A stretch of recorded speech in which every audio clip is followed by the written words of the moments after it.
고전산문 세 번째입니다. 이번에 이제 저생전을 보는데, 지금 이 저생전을 설명하기 전에 먼저 우리 가전체 문학에 대해서 간단하게 좀 살펴볼 필요가 있어. 그러고 난 다음에 이 작품을 보면 어렵지 않게 좀 이해할 수가 있을 겁니다. 요 가전체에서 우리가 주목해서 봐야 될 용어가 요 가라는 말이랑 그 다음에 요 전이라는 말이야. 일단 요 전은 우리 그 뭐 심청전, 홍길동전 이런 거 할 때 쓰는 그 전자야.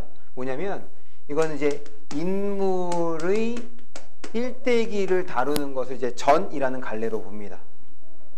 그런데 여기서의 이제 가는 거짓이라는 뜻이야.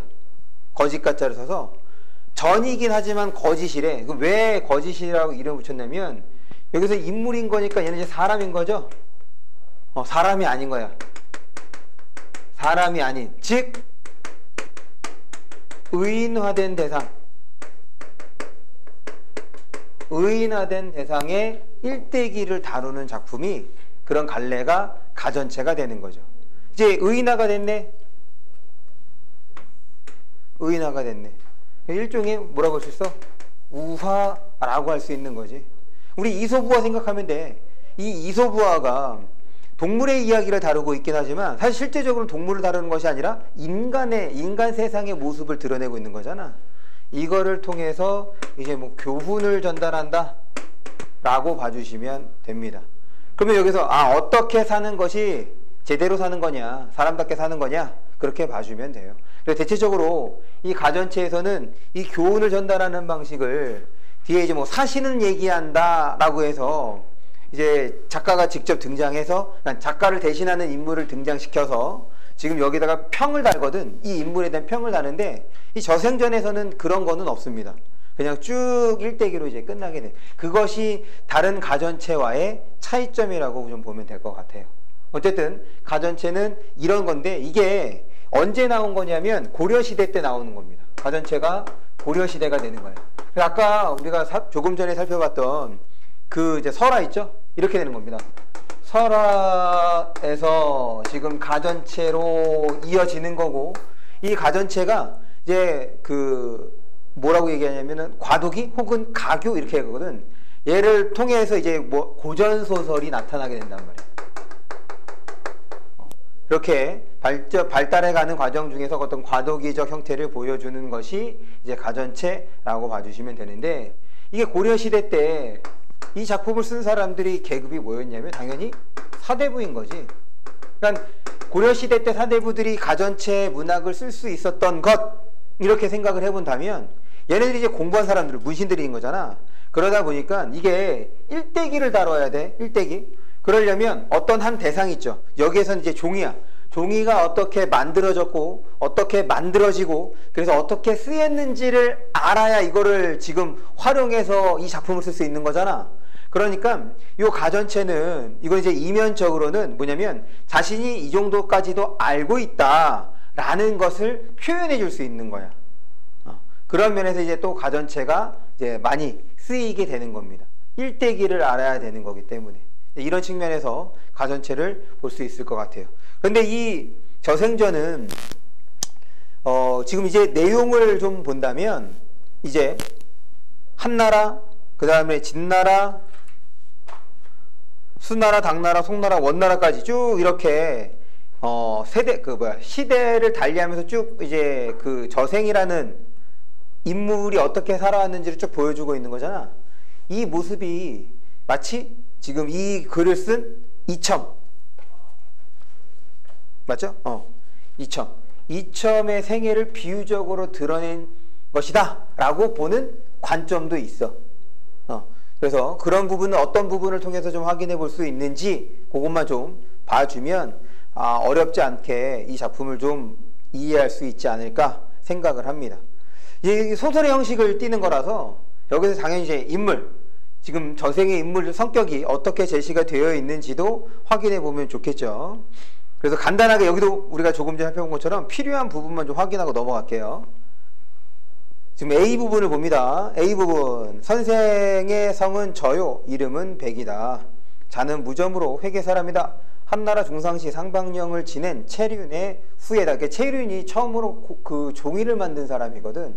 그렇게 해서 지금 종이의 생애와 관련해서 이거를 이제 의인화해서 이제 일대기를 표현하고 있는 겁니다. 그럴 때 이 지금 저생이라는 인물에 대해서 글쓴이가 긍정적으로 좀 본다 혹은 긍정적 인물이다 라고 할 수 있는 부분이 비에서도 알 수 있는데 볼게요. 그가 태어남에 난초꽃 욕탕에서 목욕시키고 옷빛 옷구슬로 얼으면서, 그러니까 지금 얘가 태어날 때 이렇게 귀하게 다루고 있는 그런 모습이라 볼 수 있겠지. 그런 면에서 지금 이 인물됨을 긍정적으로 보고 있는 거다라고 우리가 좀 추측해 볼 수가 있겠어. 계속 볼게요. 흰 띠풀을 가지고 꾸렸으므로 그 빛깔이 반드르르하였다.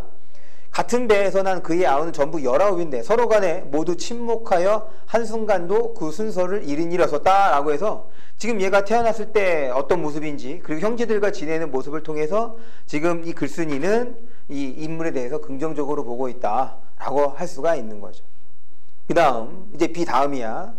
거기다 밑줄 쳐주세요. 천성이 본디 깨끗하고 조촐하니 무인을 좋아하지 않는 대신, 이렇게 지금 또한 저생의 성격을 직접적으로 제시해주고 있습니다.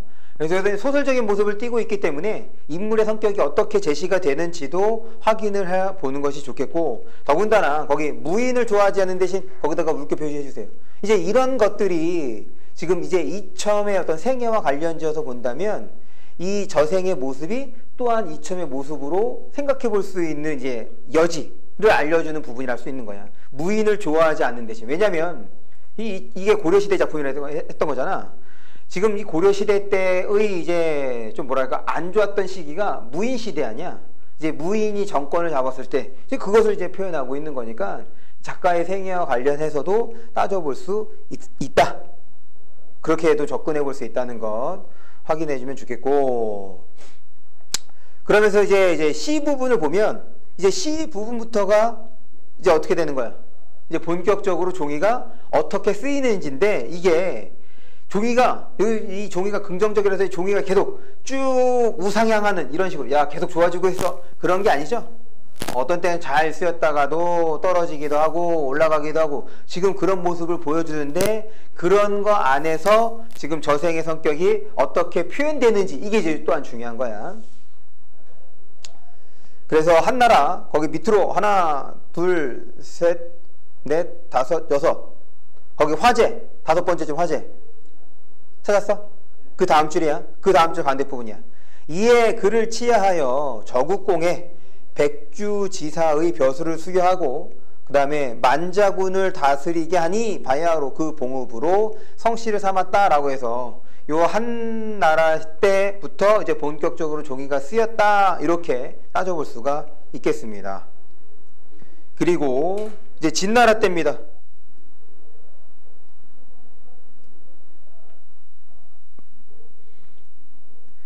진나라 때 보면 그 밑에서 하나 둘 셋, 그 이제 진나라에 있는 그 문단 있죠? 그 문단 밑에서 하나 둘 세 번째 줄을 보면, 그러나 위수에 좋아하고 싫어하는 편견이 공정을 잃었으므로. 찾았어?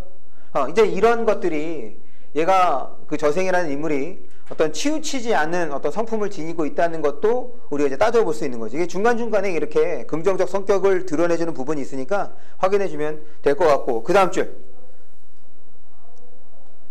소작과 함께 회계의 일이나 살폈으면 좋겠다고 하니 윤허하는 조서를 내려주었다. 이게 회계의 일이나 살폈으면 좋겠다고 하니까 지금 이제 종이가 처음에는 이제 다양한 어떤 그 제자백가들의 그런 뭐 경전 혹은 그런 것들을 이제 기록하는 걸로 쓰였다면, 그 이후에는 이 종이의 쓰임이 좀 더 확대돼서 이제 회계 장부로까지 쓰이는 것을 보여주는 겁니다. 됐죠? 그 다음에 이제 진나라야 넘어갑니다. 122쪽. 그 다음에 수나라까지. 그래서 수나라에서는, 수나라 밑에서 두 번째 줄 보시면 드디어는 소외와 홀대를 당하니 라고 해서 지금 이 저생이 이렇게 쭉 굴곡진 삶을 이제 보여주고 있는 겁니다. 그래서 당나라 때는 이제 이것이 좀 꼽히는 거야. 보면 어디냐? 당나라 마지막 줄. 정관의 다스림에 이르게 하였다. 그리고 밑에 정관의 다스림 뭐라고 되어 있어? 태평성세를 말하는 거죠. 그리고 송나라 때도 마찬가지. 저생에 대한 평가. 거기 두 번째, 송나라 두 번째 줄 가운데 부분 볼게요. 저생을 해박하고 고상한 군자라 하면서 매번 더불어 자문하였다. 여기 지금 그 당시 저생에 대해서 어떻게 평가를 내렸는지도 확인해 볼 수 있습니다. 그런데 방금 그 읽은 거 자문하였다 두 줄 내려와서 가운데 부분 볼게요. 저생이 옳지 않다고 하자 마침내 쫓겨서 쓰이지 못하였다. 찾았어? 그래서 자신의 신념을 굽히지 않는 저생의 모습도 확인해 볼 수 있습니다. 그리고 이제 원나라 때 보시면 첫 번째 줄 끝에 오로지 장사만을 몸에 익혔다. 찾았어? 이거 뭐를 말하는 거냐면 이제는 종이돈을 말하는 거예요. 종이돈. 원나라 때 이제 종이돈이 쓰인 것을 또한 이렇게 표현한 거다. 그러니까 여기도 이제 종이의 쓰임이 확대가 된 것으로 볼 수가 있는 거죠. 그 다음에 이제 이입니다. 이는 이제 후세들에 대한 얘기를 하고 있는 거지. 그래서 다양하게 종이가 또한 다양한 분야에서 다양하게 쓰이는 것을 그렇게 바꿔서 표현한 거다라고 봐주시면 돼요. 그래서 이게 처음에 문제 풀 때 무슨 말이야? 왜 이렇게 얘기를 해도 문제를 풀 때는 크게 무리가 안 되죠. 그러니까 배경 지식이 없어도 우리가 해결할 수 있어야 되는 거기 때문에 이제 이 EBS를 통해서 가전체에 대한 배경 지식만 얻어나가면 돼. 가전체는 사문을 이해해서 의인화해서 교훈을 전달하는 건데 여기에서 이제 긍정적 인물로서 이제 저생처럼 좀 살아야 되는 거구나. 이것을 이제 글쓴이가 제시하는 측면이다 라고 봐주시면 되겠고, 다른 가전체와 달리 지금 이제 그러니까 이제 작가를 대변하는 인물 사신이 등장하지 않고 있다. 그 점이 차이점이라고 볼 수 있겠습니다.